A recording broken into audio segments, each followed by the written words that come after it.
हाँ हाँ जल्दी जाओ और अपने भाई को जरूर लेकर आना। फिर गुड़िया वहाँ से उड़ती है। कबूतर भैया पहले मुझे सब्जी दे दें, आज मेरे सर में बहुत दर्द हो रहा है।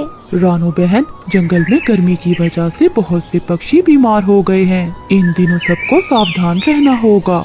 कबूतर मामा चिड़िया को सब्जी दे देता है।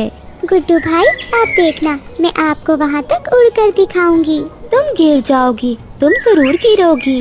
गुड़िया उड़ती है। गुड़िया तो बहुत अच्छे से उड़ रही थी क्योंकि गुड़िया ने अब उड़ना सीख लिया था। गुड़िया गुड़िया वो देखो, सामने मम्मा आ रही हैं।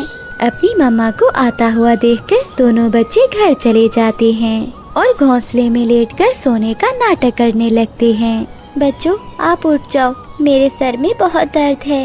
मम्मा शायद आपको गर्मी लग गई होगी। मम्मा चिड़िया घोंसले में लेट जाती है। आज तो मुझसे खाना भी नहीं बन होगा। अगर मेरे बच्चों को उड़ना आता तो जाकर अपनी नानों को बुला कर ले आते। ये सुनकर गुड़िया तुरंत बोलती है, मम्मा मैं उड़ सकती हूँ, मैंने उड़ना सीख लिया है। झूठ, मैंने तो आपको कभी उड़ते हुए नहीं देखा। मम्मा मैं आपको उड़कर दिखाऊं? दिखाओ तो। फिर गुड़िया घर में ही कभी आगे तो कभी पीछे, कभी ऊपर तो कभी नीचे अपनी माँ को ऐसे उड़कर दिखा रही थी। अरे अरे, मेरी बेटी ने कब से उड़ना सीख लिया। मम्मा मम्मा मैं भी उड़ सकता हूँ। फिर गुड्डू भी उड़ने की कोशिश करता है मगर थोड़ा सा उड़ने पर वो गिर जाता है। गुड़िया हंसने लग जाती है। मोटा मोटा गुड्डू भैया मोटा, आपको उड़ना नहीं आता। मम्मा मैं नानों को बुला लाऊंगी। बेटी ध्यान से जाना, किसी की लालच में ना आना, अपनी अकल और समझबूझ से काम लेना। ठीक है मम्मा। फिर गुड़िया अपने घर से निकलती है। गुड़िया तो अपनी मम्मा से भी तेज उड़ रही थी।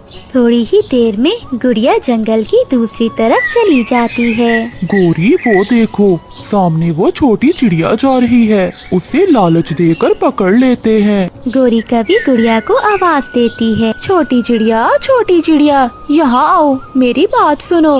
गुड़िया वहाँ रुक जाती है। जी कवि आंटी क्या बात है? मेरे पास घर में एक बड़ी खिलौना रेलगाड़ी है, चलो मेरे साथ, मैं वो तुम्हें दे दूंगी। और मेरे पास एक उड़ने वाला हवाई जहाज है, क्या वो भी लोगी तुम? लालच, ये मुझे लालच दे रहे हैं, मुझे अपनी बुद्धि से काम लेना होगा। अंकल कवि और आंटी कवि आप यहाँ बैठे, तब तक मैं नदी से पानी पी आऊं और जल्दी वापस आती हूँ और फिर आपके साथ जाऊंगी। मेरे घर में फ्रिज है।